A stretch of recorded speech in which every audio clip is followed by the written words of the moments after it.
بسم اللہ الرحمن الرحیم نحمده ونصلی علی رسوله الکریم اما بعد فاعوذ باللہ من الشیطان الرجیم بسم اللہ الرحمن الرحیم ما كان محمد ابا احد من رجالکم ولکن رسول اللہ وخاتم النبیین وکان اللہ بکل شیء علیما آمنت باللہ صدق اللہ العظیم۔ درود پاک پڑھی اللہم صلی علی سیدنا و حبیبنا و مولانا محمد طب القلوب و دوائها و عافیت الابدان و شفائها و نور الابصار و ضیائها و علی آلہ و صحبہ و بارک وسلم صلاۃ و سلام علیک یا سیدی یا رسول اللہ۔ بجھ گئی جس کے آگے سبھی مشعلیں، بجھ گئی جس کے آگے سبھی مشعلیں، شمع وہ لے کر آیا ہمارا نبی۔ کیا خبر کتنے تارے کھلے چھپ گئے، کیا خبر کتنے تارے کھلے چھپ گئے، پر نہ ڈوبے نہ ڈوبا ہمارا نبی۔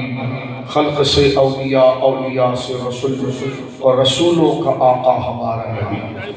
اللہ کی حمد و ثنا نبی محترم، نبی معظم، باعث تخلیق ارض و سما صلی اللہ علیہ وآلہ وصحبہ وبارک وسلم کی بارگاہ مقدسہ میں انتہائی محبت و عقیدت کے ساتھ درد و سلام پیش کرنے کے بعد تمام تعریف اللہ وحدہ لا شریک کے لیے ہے۔ آج کی بزم عقیدہ ختم نبوت صلی اللہ علیہ وسلم کے حوالے سے منعقد پذیر ہوئی، منعقد ہے، اور جید علماء کرام اور کثیر تعداد علماء کرام کے خطابات ہو چکے ہیں۔ بالخصوص شیخ الحدیث و تفسیر بقیت السلف فخر الخلف حضرت علامہ مولانا شیخ الحدیث غلام رسول قاسمی اطال اللہ عمرہ میں ابھی آپ کے سامنے بہت مفصل، مدلل اور عام فہم انداز میں عقیدہ ختم نبوت کی ضرورت، فتنہ قادیانیت کا مکر اور مرزا غلام محمد قادیانی ملعون کے جھوٹے دعوے اور اس کے پیچھے کیا فکر تھی اور کون لوگ اس کے پیچھے تھے جس کی بنا پر وہ اتنا بڑا نقصان اسلام کو پہنچانا چاہتا تھا۔ حضرت نے اپنے مختصر انداز کے اندر بڑی یعنی مختصر وقت کے اندر، وقت مختصر تھا لیکن بیان ایک مفصل تھا اور مصرح تھا۔ اللہ رب العالمین حضرت کا سایہ سلامت رکھے۔ میں محافظ ختم نبوت حضرت علامہ مولانا قاری افضل باجوہ صاحب قبلہ دعوت برکاتہ العالیہ کو خراج تحسین پیش کرتا ہوں کہ آپ نے اس پرآشوب دور میں اور اس پرفتن دور میں، بالخصوص اس علاقے کے اندر جہاں لوگوں پر کے عقیدوں پر ڈاکہ ڈالنے کی ایک مسلسل کوشش کی جا رہی ہے، اور آپ نے سالہ سال کی طرح اس سال بھی حضور سید عالم صلی اللہ علیہ وسلم کے دین کے سچے سپاہی ہونے کا اور حضور سید عالم صلی اللہ علیہ وسلم کی ناموس و عزت کا سچا محافظ ہونے کا، اور حضور علیہ السلام کے حقوق میں سب سے بڑا حق خاتم النبیین ہونا، اس پر جو آپ نے پہرا دیا، اللہ رب العالمین جل والا قبلہ باجوہ صاحب قبلہ دامت برکاتہ العالیہ کو صحت و سلامتی عطا فرمائے اور ان کی اس علمی خدمات کو اپنی بارگاہ میں شرف مقبولیت عطا فرمائے۔ وقت اتنا ہو گیا ہے کہ کسی تفصیلی خطاب کی حاجت نہیں ہے، میں ایک دو چیزیں آپ کی خدمت میں عرض کر دینا چاہتا ہوں۔ جناب سید عالم صلی اللہ علیہ وسلم کے واضح ارشادات، علماء نے لکھا کہ 100 کے قریب قرآنی آیات بنتی ہے اپنے اشاروں کے ساتھ اور اپنے مضمون کے دیگر تقاضوں کے ساتھ، کہ جو حضور سید عالم کے آخری نبی ہونے کو ذکر کرتی ہے، اور حضور سید عالم صلی اللہ علیہ وسلم کی متواتر احادیث، اور اس طرح حضور شیخ الحدیث صاحب دامت برکاتہ العالیہ ابھی آپ کے سامنے ایک خوبصورت مماثلت ذکر کر رہے تھے کہ 12 ربیع الاول تھا اور خلیفہ بلا فصل افضل البشر بعد الانبیاء بالتحقیق حضور سیدنا ابوبکر صدیق رضی اللہ تعالیٰ عنہ نے سب سے پہلا فتنہ مسلمہ کذاب جس ملعون نے نبی ہونے کا دعویٰ کیا تھا، اس کو آپ نے اپنے رفقا کے ساتھ اور بالخصوص جو یمامہ کے اندر جو حضرت سیدنا خالد بن ولید سیف بن سیوف اللہ رضی اللہ تعالیٰ عنہ، سرکار فاروق اعظم رضی اللہ تعالیٰ عنہ کے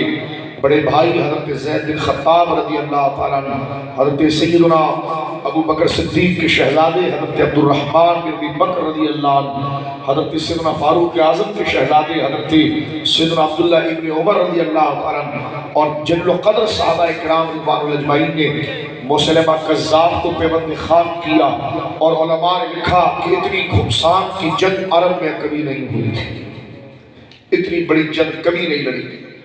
اور آپ نے دیکھا کہ جس میں کئی سو صحابہ کرام جو حفاظ تھے، ایک حافظ کی قدر کتنی بڑی ہوتی ہے، کیونکہ حافظ جہاں دیگر عظمت و شان کا متحمل ہوتا ہے، وہیں وہ دین کا بڑا حفاظت کرنے والا ہوتا ہے، کیونکہ دین کی اصل قرآن ہے اور جناب رسول اللہ ہے۔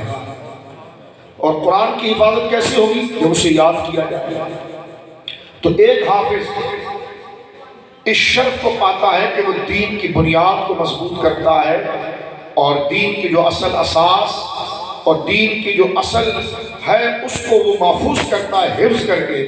آج یہ بچے یہاں پر حافظ ہوئے، اللہ ان کے ماں باپ کو ان کی خوشیاں دکھائے۔ اب آپ بتائیے کہ ان کی عزت اتنی ہے، وہ دور اول جس میں پریس نہیں تھا، چھپائی نہیں تھی، اس وقت قرآن کو یاد کرنے کا اور بچانے کا ایک ہی طریقہ تھا، اور وہ تھا اس کو زبانی یاد کرنا، اور قرآن ہی پر تو دین کی بنیاد ہے۔ پہلی امتیں کیوں برباد ہوئی؟ اس لیے کہ ان کی کتابیں منتشر ہو گئی تھی۔ اسلام کیوں بچا ہوا ہے؟ کیونکہ کتاب وہی ہے اور اسی شکل و صورت کے ساتھ ہے جو سرکار کی سینہ مبارکہ پر اتری تھی۔ اپنے مضمون کے اعتبار سے، تلاوت کے اعتبار سے، یعنی اس کا تلفظ بھی وہی ہے جس سے سرکار نے فرمایا، الفاظ بھی وہی ہے جو سرکار نے عطا فرمائے ہیں۔ تو لہذا قرآن کا نہ لفظ بدلا نہ تلفظ بدلا، قریش کی قرات پر اس کو محفوظ کیا گیا۔ تو لہذا پہلی امتوں کے بعد دوسری امت بھیجنے کی یا دوسرے نبی کو بھیجنے کی ضرورت کیوں ہوتی تھی؟ اس لیے کہ امت کو جو ہدایت دی جائے گی وہ آسمانی وحی کے ذریعے دی جائے گی۔ وہی، وہ صحائف، وہ کتب، وہ کتابیں ہوا کرتی تھی۔ جب کتابیں ہی ضائع ہو جاتی تھی، والعیاذ باللہ کر دی جاتی، تو پھر آنے والی جو نسل بعد میں آ رہی ہے ان تک حق کیسے پہنچے؟ سرکار کے بعد نبی کیوں نہیں آئے گا؟ اس لیے کہ جو ہدایت کی اصل کتاب ہے اس کو محفوظ کر دی جاتی ہے۔ میں چند جملے عرض کرنا چاہتا ہوں کہ وہ دور قرآن کو بچانے کا دور تھا۔ آج تو 15 صدیاں گزر گئی ہیں، اس وقت تو پریس نہیں تھا، قرآن کو چھاپا نہیں جا سکتا تھا، ایک ہی طریقہ تھا قرآن کو زبانی یاد کرنا۔ اور صحابہ پر سب سے بڑی ذمہ داری اللہ نے یہ لگائی تھی کہ اس قرآن کو یاد کر کے آنے والی امت تک پہنچاؤ۔ لیکن عقیدہ ختم نبوت، حضور کو آخری نبی ماننا اتنا ضروری ہے، اور جو حضور کو آخری نبی نہ مانے اتنا بڑا جرم ہے کہ اس جرم کو ختم کرنے کے لیے حافظ صحاباؤں نے گردن تو کٹا دی، لیکن اس مجرم کو گوارا نہیں کیا جس نے جھوٹا نبوت کا دعویٰ کیا تھا۔ اس سے آپ اندازہ لگا رہے ہیں کہ قائدیانی روئے زمین کا کس قدر بدترین مرتد اور کافر ہے، اور کتنا غلیظ ہے، اور اس کا وجود کتنا ناپاک ہے کہ وہ اس ہستی کے مقام و مرتبے پر حملہ کرنے کی کوشش کر رہا ہے کہ جس کے مقام و مرتبے کے تحفظ کے لیے سینے میں قرآن رکھنے والے 700 کے قریب صحابہ کرام رضوان اللہ اجمعین نے جان تو دے دی۔ ایک صحابی کو بھی، ایک حافظ کو بھی بچایا جاتا ہے، کیونکہ حافظ قرآن کو بچاتا ہے، اس کے ذریعے قرآن بچتا ہے۔ توجہ ہے، قرآن بچتا ہے۔ یہ نہیں کہا جاتا کہ ان قاریوں کو آگے بھیجو کہ جن کو صرف ناظرہ آتا ہے، نہیں، بلکہ ان کو آگے بھیجا گیا کہ جن کو قرآن آتا تھا۔ تو پتہ چلا عقیدہ ختم نبوت کی عزت اور اہمیت اور اس کی قدر یہ ہے کہ اس کو بچانے کے لیے ان لوگوں نے سب سے پہلے جان دی جن کے سینوں میں قرآن موجود۔ یہ کوئی عام بات نہیں، یہ کوئی عام سلسلہ نہیں ہے۔ جس طرح شیخ الحدیث صاحب نے بتایا کہ اس پر کوئی مناظرہ نہیں ہوتا، کیونکہ ہم اسلامی حکومت میں بیٹھے اس لیے مباحثے کی صورت بنتی ہے۔ یہ ذمہ داری اسلامی ریاست کی ہوتی ہے کہ اس قسم کی بکواس کو قبول نہ کرے۔ اور پھر 74 کی، پھر آپ دیکھ لیجئے 74 کی اسمبلی نے جو آپ کو ڈکلیئر کر دیا، اس میں باقاعدہ مرزا ناصر کے ساتھ مباحثہ ہوا، اس کے ایک ایک دلائل کو سنا گیا، اور اس میں سب سے بڑی بات یہ تھی کہ مرزا ملعون نے اپنی کتاب کے اندر یہ بات لکھی، اس نے لکھا کہ مجھے جو نبی نہیں مانتے وہ کون ہے؟ تو اس نے کہا کون لوگ ہیں کہ جو مجھے نبی نہیں مانتے؟ تو اس نے کہا کہ وہ بغایا کی اولاد ہے۔ بغایا صرف مسئلہ بیان کرنے کے لفظ کر رہا ہوں، بغایا بازاری عورت کو کہا جاتا ہے۔ جب ذوالفقار بھٹو کے سامنے یہ بات کی گئی کہ آپ کو تو اس نے بغایا کی اولاد کہا ہے، قائد اہل سنت، خود میں نے قائد اہل سنت کی مبارک زبان سے سنا ہے، یہ فرماتے تھے کہ یہ کہا گیا کہ مرزا نے یہ کہا ہے کہ جو مجھ کو نبی نہ مانے وہ بغایا کی اولاد ہے، یعنی بازاری عورتوں کی اولاد ہے۔ اتنی گندی گالیاں جس میں مسلمانوں کو دی۔ آج عالم دنیا یہ کہتی ہے کہ اخلاق سے بات کرو۔ میں نے کہا اس نے مسلمانوں کو معاذ اللہ بازاری عورتوں کی اولاد کہا، ان مسلمان ماؤں کو کتیا کہا، بڑی بڑی گالیاں دی۔ گورو اگر تمہارے دل میں انصاف ہے اور تم کوئی حد اور عزت کے معاملے میں بات کرنا چاہتے ہو تو تم نے جن کو بٹھایا ہوا ہے اپنی گود میں، کئی فرقے جھوٹے آئے جنہوں نے جھوٹے نبوت کا دعویٰ کیا اور امت نے اس کو مسل کر رکھ دیا۔ اس کے پیچھے برطانیہ موجود ہے، اس کے پیچھے وہ طاقتیں موجود ہیں کہ جو ان کو ہوا دیتی ہے۔ لیکن ہم یہ کہنا چاہتے ہیں کہ ہمارا یہ الزام اس لیے درست ہے، اس لیے تم پر درست ہوتا ہے کہ تم خود موقع یہ دے رہے ہو کہ تم ان کی سرس پرستی کر رہے ہو، ورنہ جس قسم کی ان کی حرکتیں، جس قسم کے ان کے کردار ہیں، آئے دن فیس بک پر چیزیں آتی ہیں کہ وہ بچیوں کے ساتھ کیا حرکتیں کرتے ہیں، وہ لوگوں کے ساتھ کیا حرکتیں کرتے ہیں، سارے معاملات۔ اور اس وقت جو ملعون بھاگا ہوا ہے مسرور، اس کے بارے میں جو اسکینڈل سامنے چیزیں آتی ہے، کوئی کیس چلتا ہے، کوئی معاملہ ہوتا ہے تو پتہ چلا ساری سختیاں مسلمانوں پر ہے۔ ایک بات میں آگے کرنا چاہتا ہوں کہ برطانیہ کا میں نے نام لے لیا ہے تو میری پوری بات کو آپ سنیے۔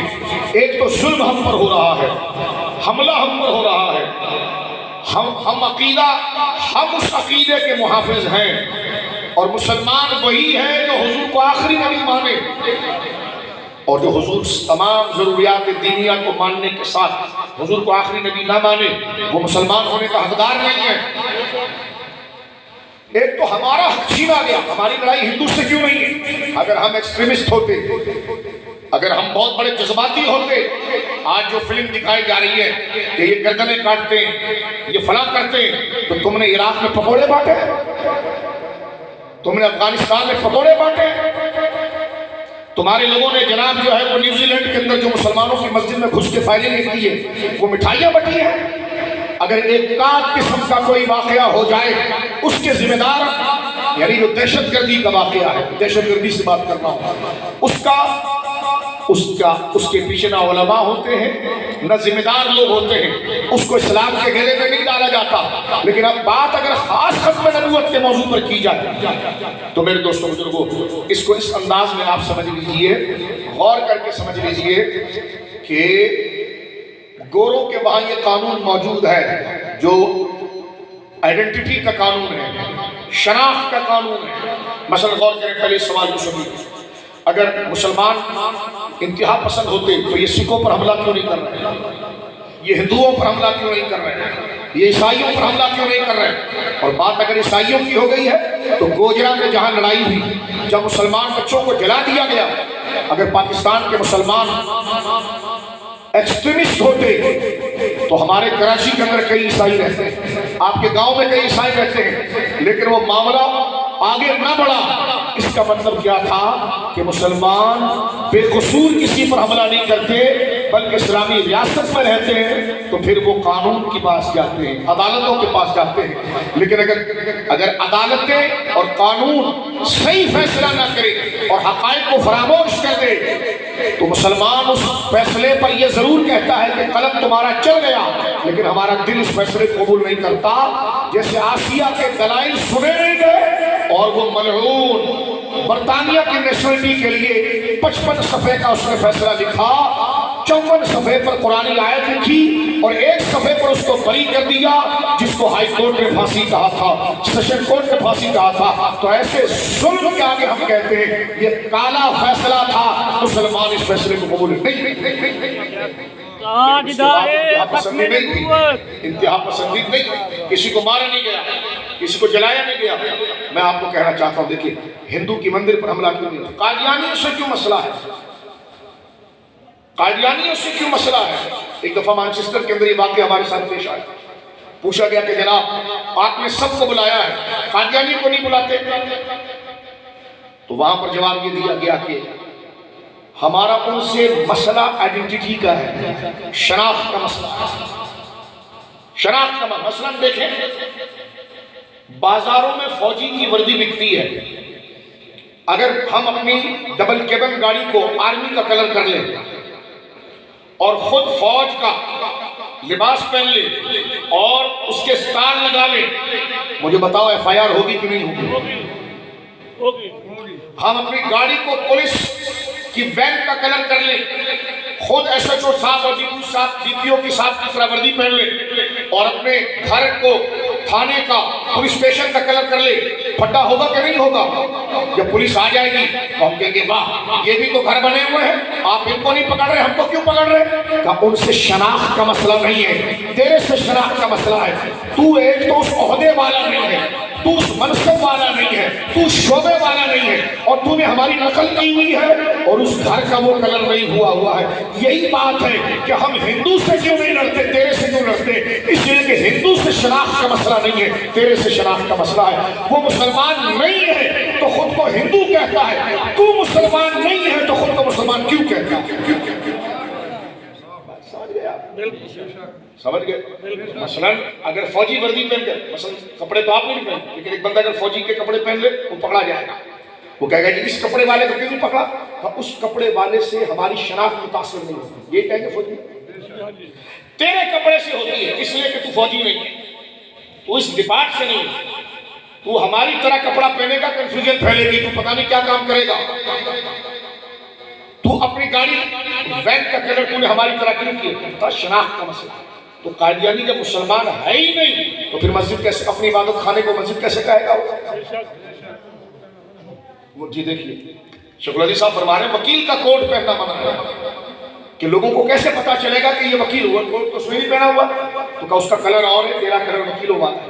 تو مسلمان وہی ہے جو حضور کو آخری نبی مانے تمام چیزوں کے ساتھ. تو تو حضور کو آخری نبی مانتا نہیں ہے تو مسلمان نہیں ہے. تو جب مسلمان نہیں ہے تو پھر سبحان اللہ کا جملہ کیسے بولے گا؟ تو الحمدللہ کا جملہ کیسے بولے گا؟ اللہ اکبر کا جملہ کیسے بولے گا؟ اذان کیسے بولے گا؟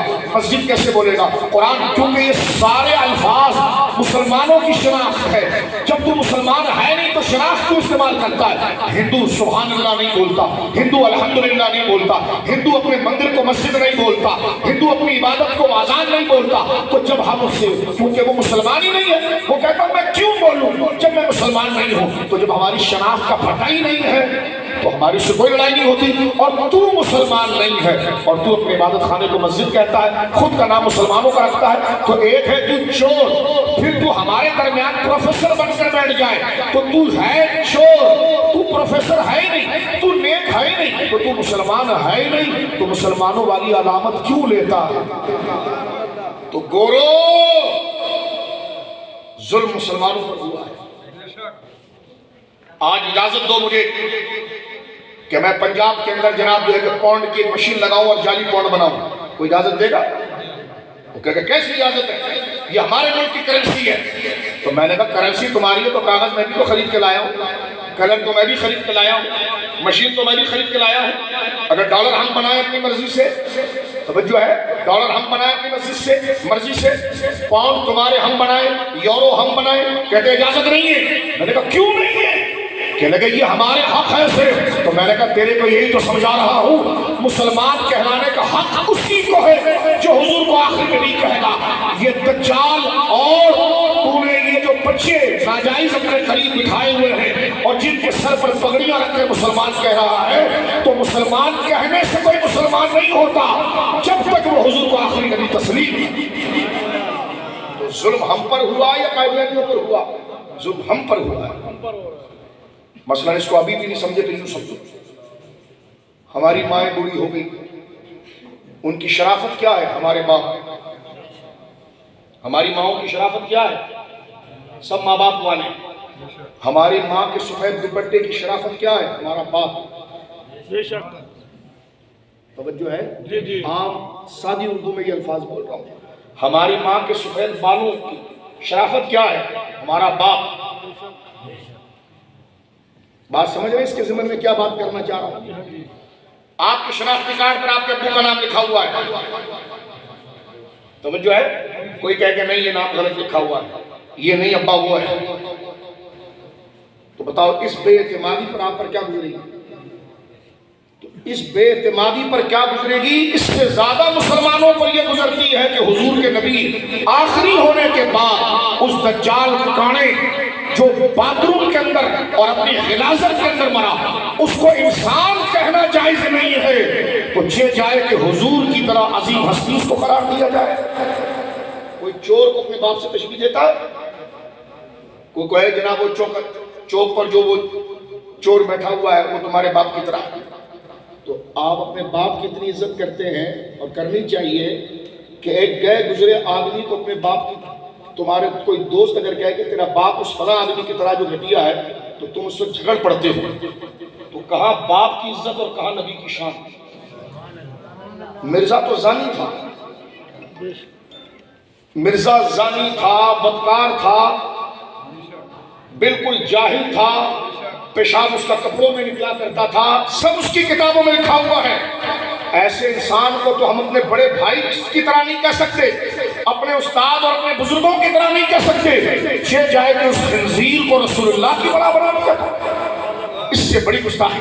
یعنی گالی ہمارے نبی پاک کو اس کے ذریعے تم نے دی، ہمارے حق کو تم نے چرایا، پھر کہا مجرم ہمیں۔ ایک دفعہ یوں وہاں کے گورے سے ہماری بات ہوئی، کہنے کہ کیا ڈسٹریبیوٹ ہے تمہارا، کیا تمہارا پھڈا کیا ہے؟ میں نے کہا ایک بات بتاؤ، میں نے کہا تم شادی شدہ ہو؟ کہنے کہ جی ہاں شادی شدہ ہے۔ میں نے کہا گروسری گھر کا کھانا سبزی مبزی لاتی کون ہے؟ کون لاتا ہے؟ کہا بیوی لاتی ہے۔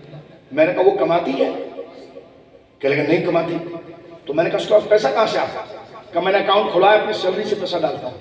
تو میں نے کہا وہ کیسے خرید لیتی؟ کہا بینک نے اس کو ڈیبٹ کارڈ دیا ہے، اس پر اس کا نام لکھا ہوا ہے، ڈیبٹ کارڈ ہے، نام لکھا ہوا ہے۔ میں نے کہا کبھی جلد بازی کے اندر تم جاؤ سبزی یا کھانا خریدنے کے لیے اسٹور میں اور تم اپنا کارڈ بھول جاؤ اور اپنی بیوی کا کارڈ اٹھا کے لے جاؤ، تو بیوی بھی تمہاری ہے، پیسہ بھی تمہارا تھا، لیکن وہ کارڈ اگر تم کاؤنٹر پر دو کہ اس کو سرچ کرو تو یہ اگر وہ سرچ کر سکتا ہے؟ کہ لیکن نہیں۔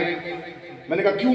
کہ لیکن نام میرا نہیں لکھا ہوا، کارڈ پر جو ہے وہ نام میرا نہیں لکھا ہوا۔ میں نے کہا بیوی تو تمہاری ہے؟ کہ لیکن کچھ بھی ہے۔ اگر میں نے کہا کہ تم زور دو اس کو کہ نہیں آپ اس سے پیسہ لو، وہ کہے گا پولیس کو کال کرے گا۔ میں نے کہا کیوں کرے گا؟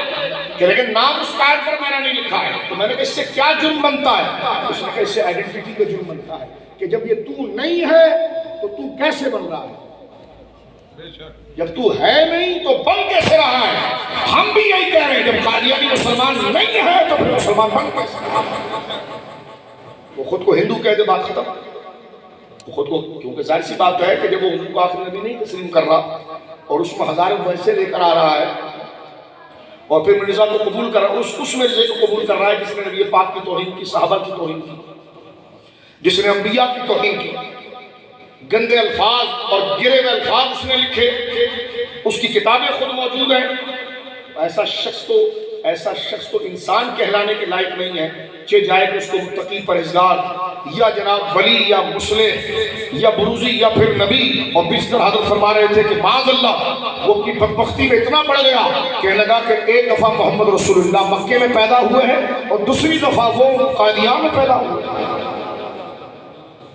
اتنی بڑی گالی پڑے مسلمانوں کو اور پھر متشدد مسلمان ہی ہو جائے، لوٹا گیا ہمیں، گالی دی گئی ہمیں، عزت پر حملہ کیا گیا ہمارا، اور اگر ہم بات کریں تو کہتے جی ختم نبوت کے بارے میں بات کر رہے ہیں، ایکسٹریمسٹ ہے، تو گورو پھر تم پر خدا کی لعنت ہے۔ اس کا مطلب کہ تم انصاف نہیں چاہتے، جب تم انصاف نہیں چاہتے تو تم پر خدا کی لعنت ہے، ورنہ انصاف کے میدان کے اندر آ جاؤ تو جس شرافت کے ساتھ حضرت نے ایک توازن کر کے دکھا دیا، ایک آدمی خالی اس ذہن بھی ہو تو وہ سمجھ جائے کہ عقیدہ ختم نبوت کا انکار کر کے پھر اپنے آپ کو مسلمان کہنا یہ مسلمانوں پر بڑا ظلم ہے، کہ وہ مسلمانوں پر ظلم کر رہے ہیں۔ بات ختم کر رہا ہے، وہ نمازیں پڑھ رہے ہیں جی، آخری بات سنیے، نمازیں پڑھتے ہیں، عبادت کرتے ہیں۔ میں نے کہا ایک بات سنو، میں نے کہا دیکھو تمہاری جیب میں جو آئیڈینٹی کا کارڈ ہے، شناختی کارڈ، یہ کتنا طاقتور ہے.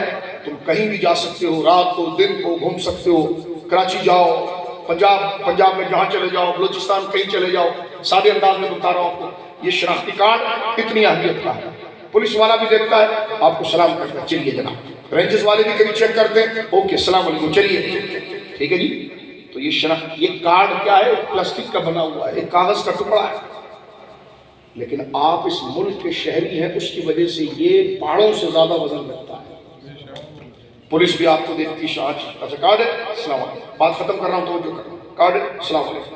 لیکن اگر یہی کارڈ والا بندہ انڈیا کا ایجنٹ بن جائے، توجہ ہے آپ کی، اور یہاں کے راز بھارت بھیج رہا ہو، اسرائیل بھیج رہا ہو، اور اس کے اوپر ایجنسی کے لوگ پہنچ جائیں محترم، اور پہنچ جائے ادارے کے لوگ ان کو پکڑیں، وہ شناختی کارڈ دکھائیں تو اٹھا کے پھینکیں گے. میں نے شناختی کارڈ کہا، اس کی قدر تھی ملک سے وفاداری کے ساتھ.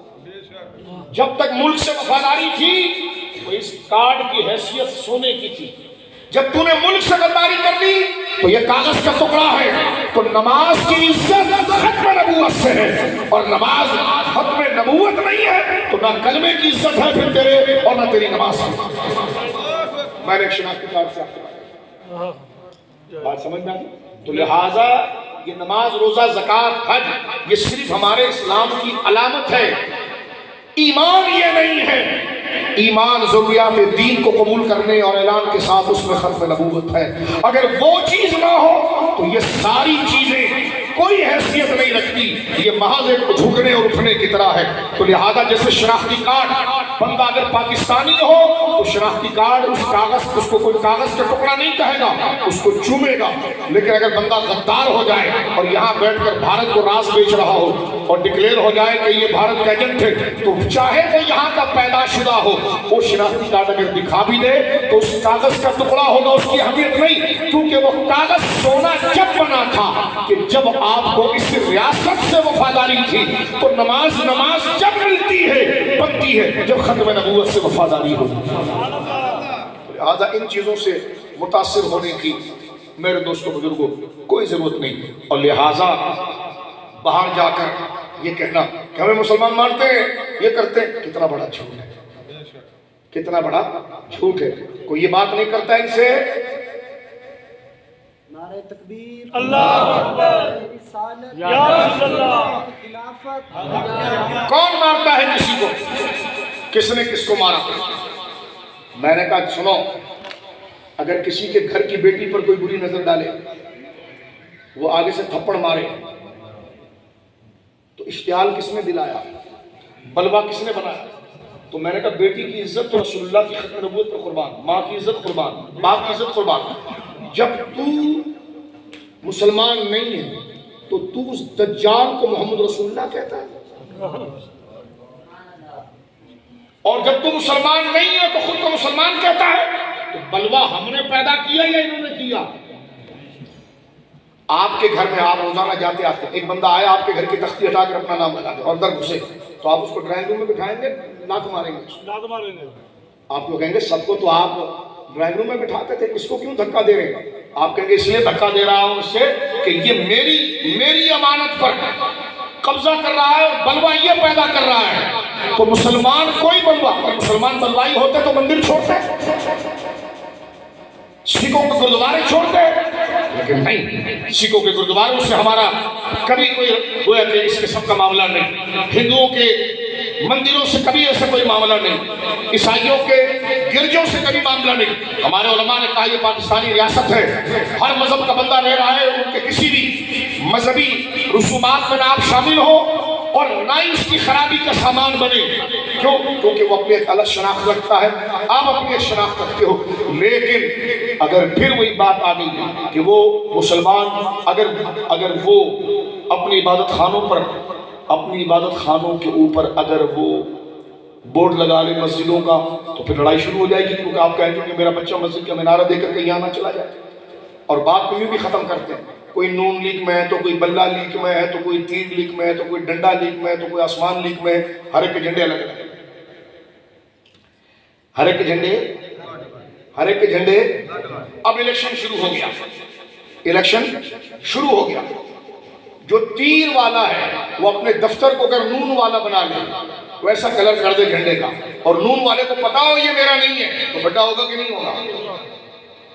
ہوگا۔ کیوں ہوگا؟ کہ بھائی جب میری جماعت کا نہیں ہے تو میرا جھنڈا کیوں لگا رہا ہے؟ اس کا مطلب یہ میرے کارکن کو توڑنا چاہ رہا، باہر سے لائے گا نون کا دکھا کر، اندر میں اپنا ووٹ ڈلوائے گا۔ سمجھ میں آگئی بات؟ یہی بات اہل ایمان کی ہے کہ جب ایک مسلمان نہیں ہے تو اپنے عبادت خانے کو مسجد پر کیوں کہہ رہا ہے، مینارے کیسے بنا رہا ہے، قرآن کا نام کیسے لے رہا ہے؟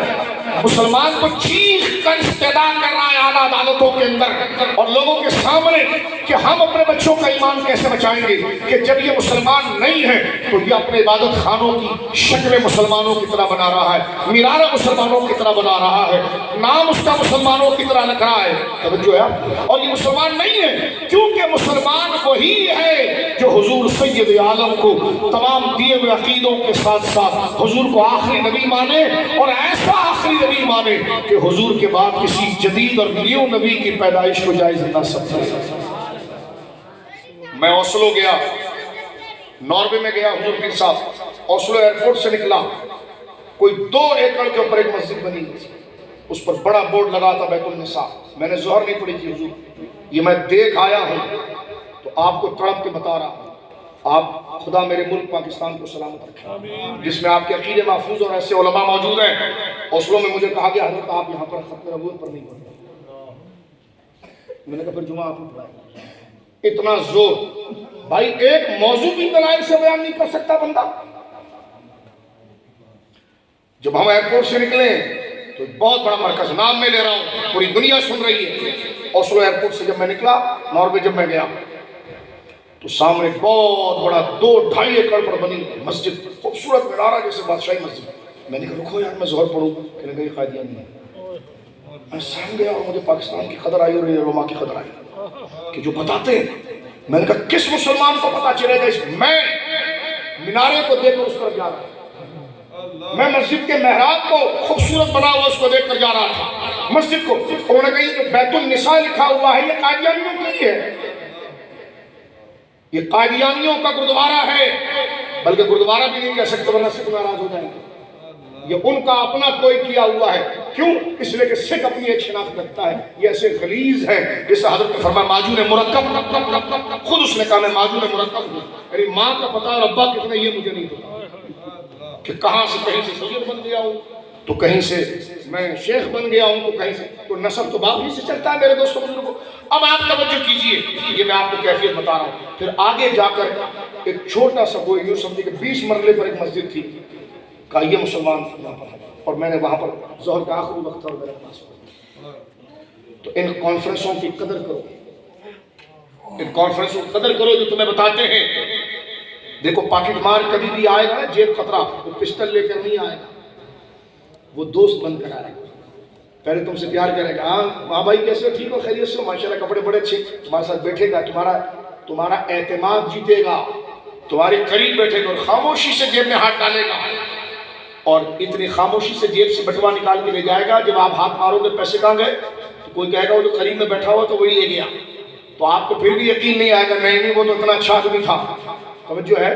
تو اناج پر آج قادیانی کیا کر رہا ہے، کوئی لسٹ بناتا ہے، آخری ختم کر رہا ہوں میں، لسٹ بناتا ہے، اس کے گھر میں اناج نہیں ہے تو لسٹ بنا دی اس کو راشن دیں گے، اس کے گھر میں بیمار ہے اس کو یہ دیں گے، اور وہ جو حدیث کا خلاصہ ہے نا کہ فقر بندے کو کفر تک لے جاتا ہے۔ میں چوبارہ گیا، چوبارہ کے علماء نے کہا یہاں قادیانی لوگوں کے گھروں میں راشن دیتے ہیں، تو میں نے کہا مسلمان اتنا بے غیرت ہو گیا کہ اس کو پتا ہے یہ رسول اللہ کا غدار ہے اور میں راشن لے رہا ہوں اس سے، بھوکا تو کوئی بھی نہیں مرتا یار، اتنا بھی تو غربت نہیں ہے الحمدللہ پاکستان میں کہ لوگ کوئی بھوکے مر جائیں، لیکن مسلمان آپ کی ذمہ داری ہے کہ تم اپنی زکوٰۃ کو صحیح طریقے سے استعمال کرو، اپنے علاقے کے غریبوں کی لسٹیں آپ بناؤ۔ جب تمہارے گھر میں 4 بچے ہیں، 4 بچوں کے کپڑے بن سکتے ہیں تو پڑوسی کے غریب بچے کا 5 کا کیوں نہیں بن سکتا؟ جب تیرے گھر میں 4 روٹی بن سکتی ہے تو محلے کے لیے 1 روٹی اور کیوں نہیں بن سکتی؟ جب تیرے گھر میں 3 پیالی سالن بن سکتا ہے تو تھوڑا پانی ڈال کے سالن کیوں نہیں بنا سکتی؟ اس وقت اگر ہم صحابہ کی طرح سینے پر تلوار کھا کر یہ ہمارے جسم کے 2 ٹکڑے نہیں ہوئے ہم نے اتنی بڑی قربانی نہیں دی، نہ ہم اس کے لائق تھے، کم سے کم اتنی تو قربانی دے دے کہ اگر علاقے میں کوئی غریب ہے تو اس کے گھر ایک دن یا ایک مہینے کی روٹی تو پہنچا دے۔ اور اس کو بھی سوچنا چاہیے غریب کو کہ تم روٹی نہیں دو گے تو میں قادیانی ہو جاؤں گا، تم روٹی نہیں دو گے تو میں وہاں چلا جاؤں گا۔ تو تجھے بھی ایمان کی فکر ہونی چاہیے کہ ایک دجال کو ایک باپ ہونے کے بعد بھی بندہ روٹی کے چکر میں ماں کو نہیں بیچتا، جائیداد کے چکر میں ماں کو نہیں بیچتا کہ نہیں وہ مجھے ذرا زیادہ پیسہ دے رہا ہے تو میں اس کو باپ کو دوں گا، نہیں، تو کہاں ماں کی عزت اور کہاں سرکار سے وفاداری۔ لہٰذا میرے دوستوں اس بات کو بڑے اچھے انداز میں سمجھنا چاہیے۔ یہ ایک بات آگے کہ گستاخ امیر معاویہ رضی اللہ تعالیٰ کی بیعت کا شرعی حکم کیا ہے، وہ بندہ سنی نہیں ہے تو اس کی بیعت کیا ہے؟ جو سیدنا امیر معاویہ یا کوئی بھی صحابی اہل سنت کا عقیدہ ہے وہ یکف عن ذکر الصحابۃ الا بخیر، یہ ہمارے علم کلام کی ہر کتاب میں ہے کہ صحابہ کرام رضوان اللہ اجمعین کا جب بھی ذکر سنی کرتا ہے تو خیر کے ساتھ کرتا ہے۔ اور میں کہتا ہوں تفضیلی و خدا کی لعنت ہو تم پر، کہاں ہم نے ختم نبوت کا کام کرنا تھا، تم نے کہاں الجھا دیا امت کو، کہاں الجھا؟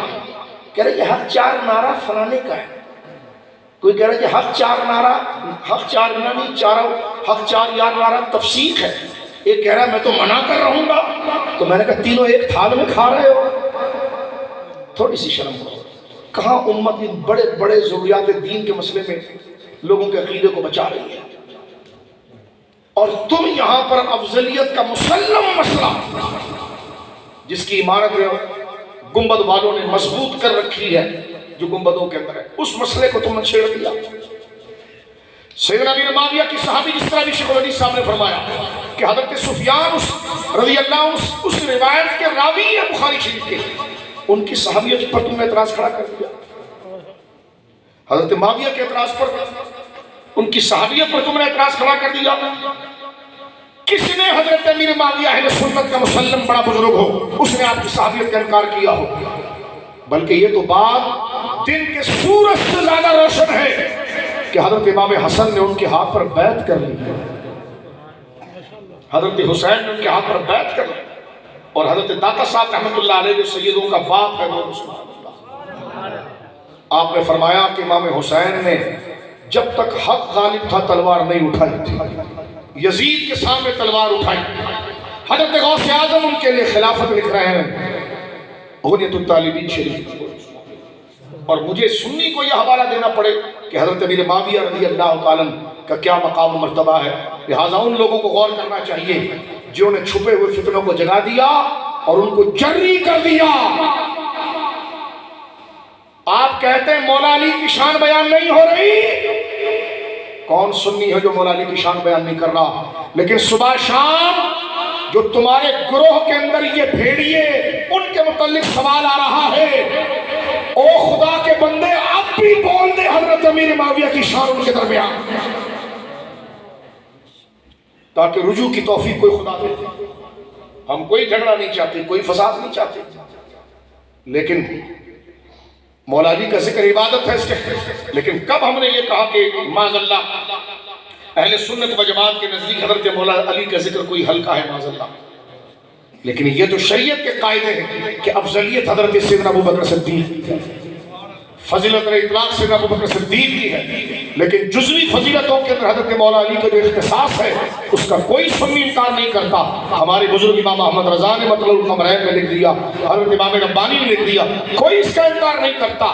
لیکن میں پوچھتا ہوں مجھے بتاؤ کہ جب حضرت امیر معاویہ کے یوم پر ان کو سالہ سالہ کہہ کر جب شعر لکھے جا رہے تھے تو اس کی پیشانی چومیں گے؟ آپ اس کی پیشانی چومیں گے؟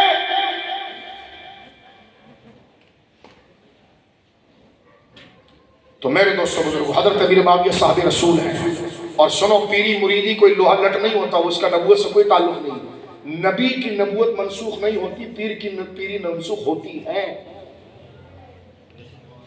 جس کو نبی بنا دیا گیا اس کی نبوت کبھی واپس نہیں لی جاتی، لیکن پیر نبی نہیں ہوتا، پیر کی پیری اپنے پیر کے ساتھ ایک ایگریمنٹ پر ہوتی ہے کہ جب تک سنی رہوں گا، شریعت کے الذین آمنوا وکانوا یتقون سنی رہوں گا اور تقوی طہارت کو اپناؤں گا. جہاں ان میں سے کوئی ایک چیز گئی اس کی بیعت گئی. کہتے ہیں ہمارے پیر صاحب کے بیٹے وہ مرید کرتے ہیں. میں نے کہا وہ نبی ہو سکتا ہے جو کنٹینیو ہر ایک کلمہ پڑھائے. پیر کا یہ اختیار نہیں. پیر کو اگر غلطی سامنے آئے تو پھر اپنے پیر سے وہ تجدید کرے توبہ کر کے. نہیں ملے تو کسی اور سے وہ فیض لے. اس لیے کہ جس کی خود سند پیچھے سے کٹ جائے بدعقیدگی کی وجہ سے وہ آگے صرف خالی ٹھپے مار رہا ہے, پیچھے تو کچھ رہا ہی نہیں. تو چھینی نبوت نہیں جاتی. جو نبی بن جاتے ہیں ان کی نبوت لی نہیں جاتی. لیکن پیر کا یہ منصب نہیں ہوتا. پیر کو آنکھ بند کر کے نہیں مانو کہ بس یہ پیر بن گیا اب یہ قیامت تک ہی پیر ہے.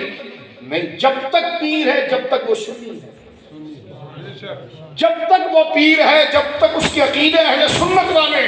اور جہاں اہل سنت کے عقیدے سے ہٹ گیا, اعلانیہ گناہ کبیرہ کر لیا, اعلانیہ بدعقیدگی پھیلا دیا, تو وہ چاہے کسی بزرگ خاندان کا ہو, خاندان بزرگ رہے گا, وہ بزرگ نہیں رہے گا. پیچھے والے پیر رہیں گے, وہ پیر نہیں رہے گا. یہ ہم سب کے لیے ہے. اس لیے جس طرح ایمان ہلکا سے بھی جملہ اگر زبان سے نکل جائے تو بندہ اسلام سے نکل جاتا ہے معاذ اللہ, اور پھر دوبارہ اس کو کلمہ پڑھنا پڑتا ہے کسی بزرگ کے ہاتھ میں. تو اسی طرح بیعت بھی ہے. جس طرح میں صرف سمجھانے کے لیے عرض کر دینا چاہتا ہوں, شادی کرنے کے بعد کیا وہ عورت ہمیشہ ہماری ہو جاتی ہے؟ وہ جب تک ہماری ہے جب تک اس زبان سے وہ کلمات ادا نہ کر دیے جائیں. لیکن جب زبان سے طلاق کے کلمات ادا کر دیے گئے اب وہ نکاح سے نکل گئے. اب اس کی صورت یہ ہے کہ جناب اگر بائن ہے تو وہ نکاح میں آ سکتی ہے لیکن اس کی تجدید ہوگی. تو پتا چلا صرف کنٹینیو جو سلسلہ چل سکتا ہے وہ رسالت کا ہے. باقی ہر چیز ایک کنڈیشن کے ساتھ ہے, شرط کے ساتھ. فات الشرط و فات المشروط, جیسی شرط گرے گی وہ چیز گر جائے گی.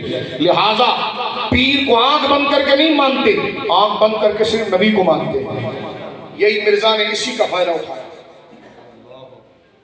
یہ صرف رسالت ہے کہ آنکھ بند کر کے پیر کو مانو. نہیں, پیر کو جب تک مانو جب تک شریعت کی عینک میں وہ ٹھیک نظر آئے. جب وہ شریعت کی عینک میں ٹھیک نظر نہ آئے تو آپ کی طرح وہ عام بندہ اس کو توبہ کر نہیں کرتا. آپ آگے چلو, اس کو بات کرو, اور کوئی ایسا متقی پرہیزگار آدمی دیکھو اور اس کے ہاتھ پر آپ گویا کہ بیعت کر لو. اور بیعت کا مطلب صرف یہ ہے کہ ایک صالح اور نیک بندے کے ہاتھ پر ہاتھ رکھ کر اپنے گناہوں سے معافی مانگنا. جس نے خود اتنے بڑے بلنڈر کر دیے ہوں گے وہ خود پہلے کسی سے توبہ کرے تو ہم اس کے ہاتھ میں توبہ کریں. تو سیدنا امیر معاویہ کے خلاف بک بک کرنے والا جہنم کے کتوں میں سے کتا ہے, یہ ہمارے بزرگوں نے لکھ دیا ہے. توجہ ہے, ان کے لیے ہلکے خسیس جملے کسی بھی صحابی کے. لیکن کیونکہ سوال پوچھا گیا حضرت معاویہ کا رضی اللہ عنہ, میں تو ختم نبوت پر گفتگو کر رہا تھا, تو حضرت امیر معاویہ رضی اللہ تعالیٰ عنہ یا حضرت مولا مرتضیٰ یا حضرت ابوبکر صدیق ہو, کسی بھی صحابی, یہاں تک کہ آخری سرکار علیہ السلام کے اس دنیا سے ظاہری رخصت سے پہلے حالت ایمان میں جس نے آپ کو دیکھ لیا اور اسی ایمان پر اس کا خاتمہ ہوا, کسی بھی, کیونکہ ایک صحابی کی توہین سب صحابی کی توہین ہوتی ہے, اور وہ شخص دائرہ اہل سنت سے خارج ہوتا ہے, دائرہ اہل سنت سے خارج ہوتا ہے اور وہ راضی ہو جاتا ہے. ایسے بندے کی بیعت جائز نہیں ہے. اللہ رب العالمین جل وعلا ہمیں سچے عقیدے پر رکھے اور نبی پاک کی ختم نبوت کو جو ضروریات دین میں ہیں اس پر قائم رہنے کی اللہ رب العالمین توفیق عطا فرمائے. اور یہ جو ڈرامہ کیا جا رہا ہے کہ تفضیلی سنی ہوتا ہے, غلط مسئلہ ہے, غلط مسئلہ ہے. اس کی دو قسمیں ہیں. اگر کوئی حضرت علی رضی اللہ تعالیٰ عنہ حضرت عثمان غنی کے اوپر فضیلت دے رہا ہے, نہیں دینی چاہیے, لیکن اگر دے بیٹھا تو اس پر تو سنیت کا قول کیا جا سکتا ہے. لیکن حضرت ابوبکر کے اوپر اگر فضیلت دے دی تو وہ شخص شیعہ ہے, سنی نہیں ہے. تو جہاں جس تفضیلی کو داخل اہل سنت ہونے کی بات کی ہے وہ حضرت عثمان پر تقدم ہے, لیکن اگر حضرت ابوبکر صدیق پر کوئی ان سے افضل اگر کسی بھی صحابی کو کہے, سارے صحابی ہمارے تاج, سب کے تاج ہیں, لیکن یہ درجے شریعت مطہرہ نے متعین کر دیے ہیں. اور یہ پیروں تمہیں کیا وبال پیٹ میں تمہیں مروڑ آ رہا ہے, جن کے تم مرید ہو وہ بھی بک گئے ہیں. یہ مسئلہ, ایک بڈھا ہے دجال جیسا منہ, کہتا ہے معاویہ جنت میں جائیں گے تو میں نہیں جاؤں گا. تو میں نے کہا تیری شکل بتاتی تو جنتی نہیں ہے, جو بھونک رہا ہے صحابہ کے بارے میں. معاذ اللہ, ان کو تو رسول اللہ نے کہہ دیا بخاری شریف میں کہ پہلا جو لشکر قیصر روم کی طرف جائے گا اور وہ ہرے سمندروں کے اوپر جائے گا، میں ان کو جنت کی بشارتیں دیتا ہوں۔ بولو سبحان اللہ۔ حضرت ام حرام بنت ملحان کو جب حضور نے رضی اللہ عنہا کو بشارت جنت دی، اٹھاؤ صحیح بخاری شریف، اس پہلے لشکر کو جو لے جانے والے تھے وہ سیدنا معاویہ رضی اللہ تعالیٰ تھے۔ بولیے نا سبحان اللہ، بولیے نا سبحان اللہ۔ ایسے ہزارہ حوالے، مختصر خلاصہ یہ کہ کسی بھی صحابی کی توہین بندے کو سنیت سے نکال دیتی ہے، اور پیر کے لیے موٹا ہونا، تگڑا ہونا، گورا ہونا، کالا ہونا یہ سب بعد میں، پہلی شرط پیر کے لیے کہ سنی ہوگا۔ کیا ہوگا؟ اور ایک جملہ میں کہہ دوں، ہمارے وہاں ولی ہونے کی نشانی کیا ہے؟ حضور پیر صاحب جو گورا چٹا ہونا کہتے ہیں کیا نور ہے اس کے چہرے، تو میں نے کہا نور کا گورے چٹے سے کیا تعلق؟ میں بلا تشریح بتا رہا ہوں، ابو لہب کتنا گورا تھا، تو اگر کسی گورے کو کہا آپ تو بالکل ابو لہب لگ رہے ہیں تو گردن پکڑ لے گا۔ اور حضرت بلال کو دیکھیں آپ، بظاہر عرض کر رہا ہوں، ناک آپ کی چھوٹی بظاہر، کان تھوڑے سے بڑے، چہرہ آپ کا سیاہی مائی، لیکن کسی گورے خوبصورت کو کہیں آپ بلال لگ رہا ہے تو آپ کے ہاتھ چوم لے گا۔ پتہ چلا خوبصورتی چمڑی میں نہیں ہوتی ہے، عقیدے میں ہوتی ہے۔ میچیور ہو جاؤ پنجاب کے عوام، جس نے ذرا زرق برق کپڑا پہنا تو تم کہنے گے یہ بس اس سے میں مرید ہو جاؤں۔ اب پہلے عقیدہ پوچھ اس سے، پہلے اس کو پوچھ وہ کیا باتیں لوگوں سے کرتا ہے صحابہ سے متعلق، کیونکہ آج کل ایشو صحابہ کا چل رہا ہے، اس لیے صرف اس بات پر میں بات کر رہا ہوں۔ زرق برق کپڑے پہننا یعنی جو شاہانہ کپڑے پہننا یہ پیروں کو شہوہ ہے۔ خوبصورت چہرہ ہونا، عقیدہ اچھا ہو اور پھر چہرہ بھی حسین ہو تو یہ تو نور ہے۔ اچھے چہرے کی خوبصورت چہرے، لیکن میں عرض کر رہا ہوں کہ خوبصورتی اصلاً شرعاً خوبصورتی گورے پن کو نہیں کہتے، عقیدہ ٹھیک ہونے۔ اب حضرت بلال کو آپ دیکھیے، ان کا چہرہ مبارک بظاہر کیا ہے؟ بظاہر کیا ہے؟ یعنی گورا نظر نہیں آ رہا، لیکن وہ فرشتوں سے بھی زیادہ حسین ہے، کیونکہ دل سے وفادار ہے رسول اللہ کے اور ان کے دین کے۔ توجہ ہے آپ کی؟ لہٰذا گورا، لہٰذا اس لیے کہ کوئی بناوٹ ہو، اس میں جرق برق چیزیں لگی ہو، اچھی ہیں، آستانے خوبصورت بنے، اچھی بات ہے، لیکن یہ مدار ولایت نہیں ہے۔ مدار ولایت ہے تمادم مسخر اندر صدیق کا پہلا نمبر۔ مدار ولایت ہے ہر صحابی نبی جنتی جنتی۔ مدار ولایت ہے کیا بات رضا اس چمن استال کرم کی، زہرا ہے گلی جس میں حسین اور حسن پھول۔ مدار ولایت ہے عقیدے کا درست ہونا اور عمل کا درست ہونا۔ اللہ رب العالمین، اور ساری بات ختم کرو، آپ نے ایسا پیر ملتا ہی نہیں ہے، تو میں نے کہا تم کو پھر پیر بھائی کلمہ پڑھنا ضروری ہے، مرید ہونا ضروری نہیں ہے، یہ بھی سن لو۔ سبحان اللہ۔ خواجہ نظام الدین اولیاء کہتے ہیں کہ داتا صاحب کی کتاب پڑھ لو، بس یہی کتاب ہی تمہاری پیر ہے۔ پہلے تو تمہارے قریب ایسے لوگ ہوں گے، حضرت صاحب جیسی شخصیت، نیک ہستیاں، کہ جن سے بندہ تمسک کرے، لیکن اگر نہ مل سکے تو پھر مرید ہونا کوئی فرض واجب نہیں ہے۔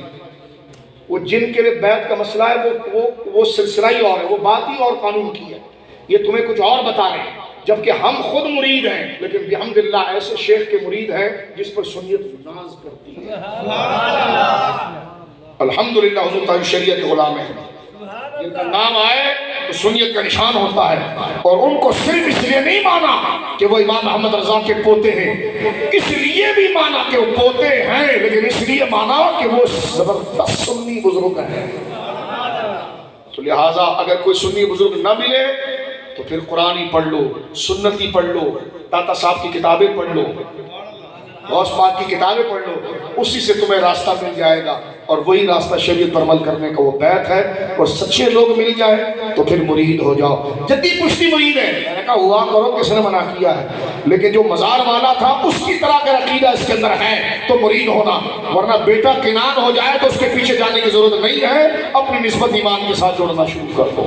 پہلے تو وہابیہ کے رنگ میں ہم نے یہ باتیں کی کیونکہ بیعت کے منکر تھے، لیکن ان تفسیریوں نے سارا مسئلہ الٹا کر دیا، نسب کو ایمان سے آگے بڑھا دیا اور اپنی گدی کو شریعت سے آگے بڑھا دیا۔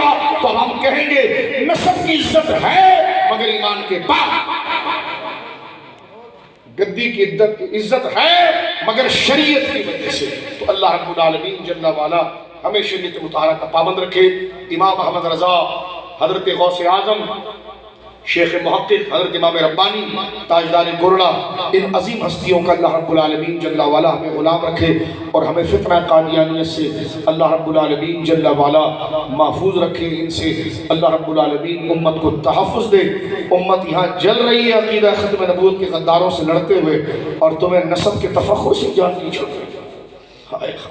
فیصلے قبر کے اندر ہوں گے، فیصلے خدا کے سامنے ہوں گے. اللہ رب العالمین ہمیں سوچ دے اور سب چیز قربان کر کے سرکار کی ناموس اور سرکار کی ختم نبوت کے تحفظ کے لیے ہمیں کوشش کرنے کی توفیق عطا فرمائے کہ انہیں جانا، انہیں مانا، نہ رکھا غیر سے کام. للہ الحمد، میں دنیا سے مسلمان گیا. وآخر دعوانا الحمدللہ.